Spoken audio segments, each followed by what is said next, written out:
you wrote about dialogue, and you said that each generation, whether it be the baby boomers, Generation X or Generation Y, they each have a different mode of engagement.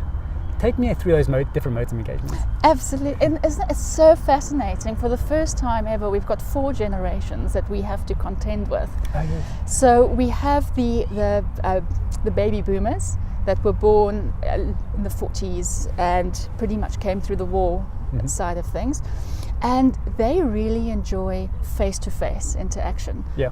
Pick up the phone, speak to them, have a face-to-face. And you'll also find that they are the generation that loves a bosberaad. They love going away to go and strategize, and they'll come back, and this is what we've come up with.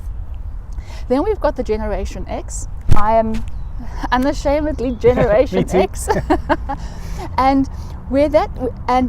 I think that was pretty much early 70s until early 80s. Yeah. And we were also known as the latchkey kids, where basically both parents are working or not there in the afternoons. You come home, you watch TV, and you do homework by yourself. So now in a meeting, I mean, our worst nightmare is having to network, having to stand around and having a conversation. Yes.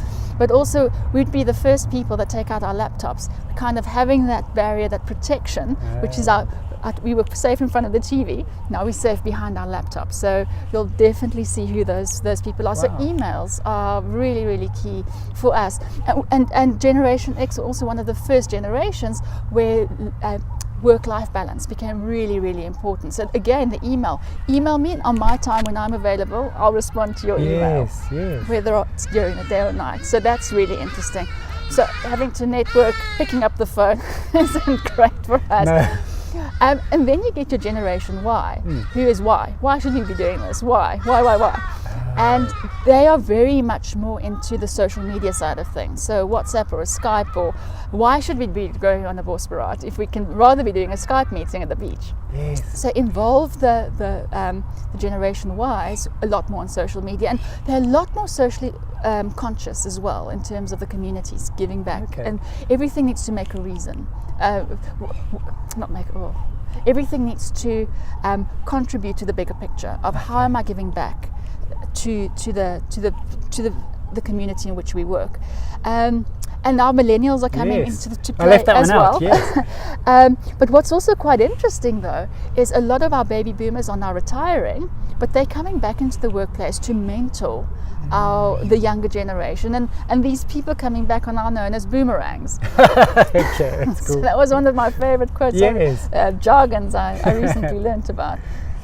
So, and I guess in saying that, then they're teaching the millennials their way of doing things, and it's going to be one circle of life. Absolutely, and we see it from generation to generation of going back to writing, going back to picking up the telephone. And I think what's so important with understanding the different generations, also when it comes to communicating and understanding the different stakeholders, is if your one stakeholder is a specific age in a specific area, it helps us as a communicators to be able to customize that a lot easier as well, instead of just having we need to send out a newsletter, which if you have somebody that's a baby boomer, for argument's sake, who really doesn't like the email side of the technology side, they might still want to have an actual physical newsletter as an example. That's why we also find with some of our clients, and it is the baby boomer clients, they don't like the change. They like to stick with what they know. Absolutely.